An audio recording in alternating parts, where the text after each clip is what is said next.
Purtroppo quest'anno non ho potuto partecipare alla commemorazione della giornata della memoria al ghetto, per me è un evento dal quale non voglio mai mancare, anche perché è giusto dare un segnale e ricordare alla cittadinanza che nonostante si sia già alla 77esima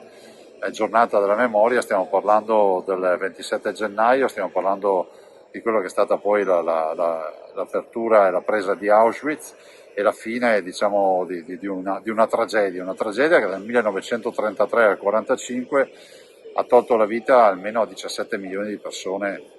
come olocausto, tra i quali 6 milioni di ebrei.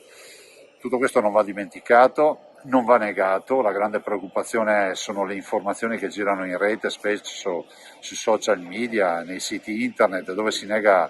l'evidenza, dove addirittura c'è qualcuno che si avventura a dire che Auschwitz non è tutta un'invenzione piuttosto che l'Olocausto non sia mai esistito, e quindi è fondamentale che si rinnovi questo ricordo, si parli molto ai giovani e soprattutto si faccia di tutto perché questo non accada mai più.